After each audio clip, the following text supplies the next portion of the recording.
everyone, Tim Schofield here, and it's time for the first check-in video of my iPhone 7 Plus 2-week challenge. I will link to the 2-week challenge playlist down below if you want to see all of the other videos.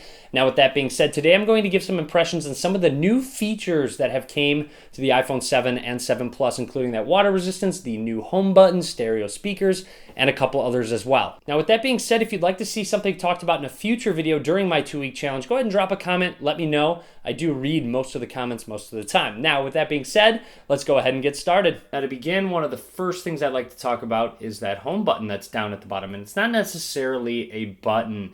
It actually uses haptic feedback to simulate a button press. So when you press it, it makes a little bit of a noise that you can hear, and then also gives you feedback that makes it feel like you are actually clicking a button when you are not. Now there's the benefits to that is that with water resistance, which I'll talk about in a little bit, it helps so that there's no little crevices or anything like that. Now there are downsides to this as well. One of them being that if you have gloves, it actually needs skin contact to actually press the button. So you'll see if I have a cloth in the way or non-capacitive gloves on, it's actually not going to work when pressing that home button. Now also, if you got used to using your fingernail for whatever reason, the fingernail will not actually work unless you actually have skin contact on the button. So I'm pressing with my fingernail.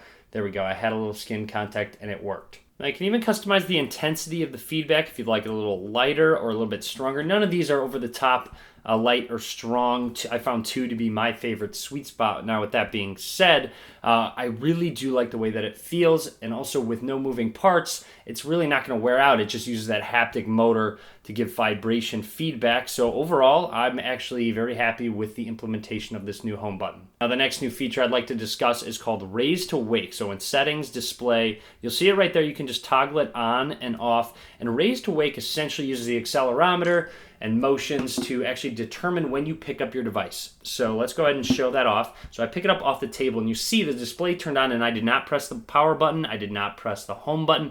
It just specifically turned on, and it does so when I pull it out of my pocket as well. And it does a fantastic job. It's so well engineered.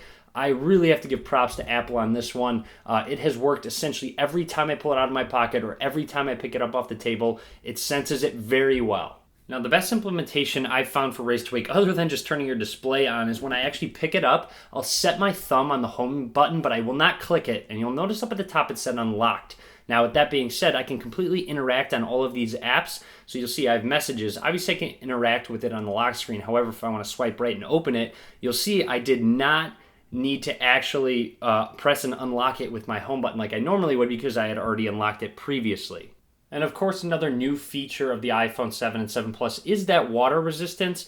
And I find it most useful when it rains. I don't feel worried when I actually use it when it's raining or if it gets wet. And you'll see I'm soaking it. This is way more than any rain is actually going to do to it. And it's fine. Honestly, it has water resistance, so you really don't have to worry about it becoming a big problem. Now, one thing everyone asks me is if the home button gets wet, can you actually unlock it with your thumb? Let's go ahead and try it. No, it really cannot read your fingerprint when you actually have that home button being wet, which isn't too big of a deal. Just dry it off, or you can use a touch screen. And then, of course, when you're using the touch screen, it doesn't work amazingly well when it's wet, and you'll see the water is actually selecting specific things as well. But overall, a great addition, honestly, and something that puts it above other devices out there right now that do not have water resistance. It's honestly just a lot of peace of mind. And you'll see this slick wrap that I have on there. It's a nice wrap I have on it. It really doesn't get affected at all by the water. I've actually spilled water on it, used it out in the rain, and you'll see works just fine, sticks to my device as well. I will link to slick wraps down below. Now, the next new feature are stereo speakers on the iPhone 7 and 7 Plus. And no, both of these do not output sound, just this guy does. And also, so this one and your earpiece are the ones that actually output sound. Now, one huge plus of this is that when you have one notch on the volume, let's say you're laying in bed watching a YouTube video or something like that, it does not get very loud. Listen. I don't even know if my microphone can pick that up because it's so quiet, which is awesome. There's a lot of phones that I've used where that bottom volume notch is still too loud, and it's just kind of a little annoying. So good job, Apple.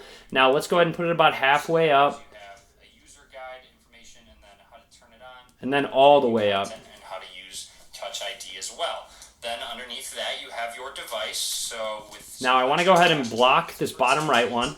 And there is that matte black. And now it's only coming out that top. So take that plastic off. Has a decent amount of weight to it. Actually, is a little bit heavier. And they're switching them.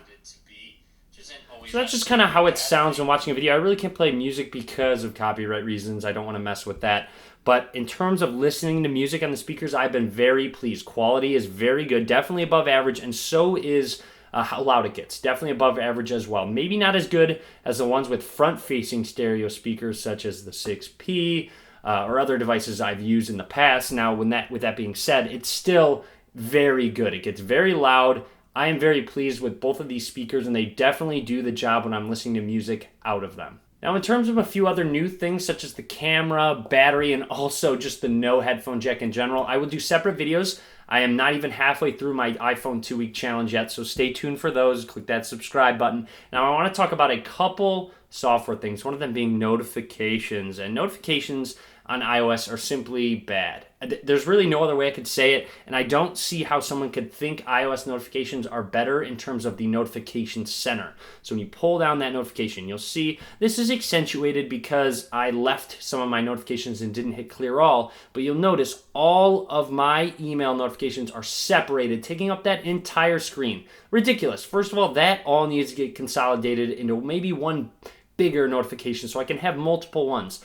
That, and there's no way to categorize them. So you'll see all the Gmail ones, and then I'll probably scroll down and maybe get into an Instagram notification. There you go. It just sneaks in there in between all of these Gmail notifications, and it's terrible. So I'm going to miss notifications just because I don't want to scroll through all these emails, and two, you'll see here's a couple of Hangouts messages, and they don't get categorized by the app. It's just time, and there's no way to change it. I asked you guys on Twitter. Absolutely, everyone said there's absolutely no way to change it, and it's ridiculous. It just takes up way too much space. Also, you'll see I'm about halfway down these notifications right here. I'm going to go ahead and swipe them up, maybe go into an app.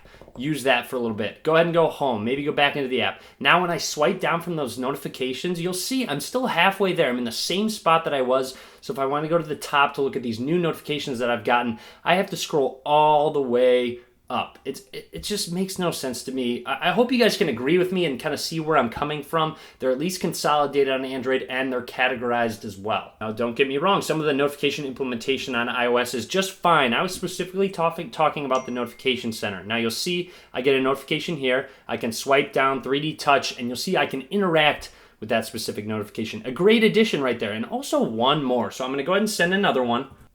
Now, if I want to interact and go into that app, I can go ahead and tap on it. It goes into it. Now, notice one awesome thing. You can quickly go back into that app that was already open when you clicked in that notification just by pressing that upper left-hand corner. You'll see it says calculator. That's really a great addition, an easy way to multitask.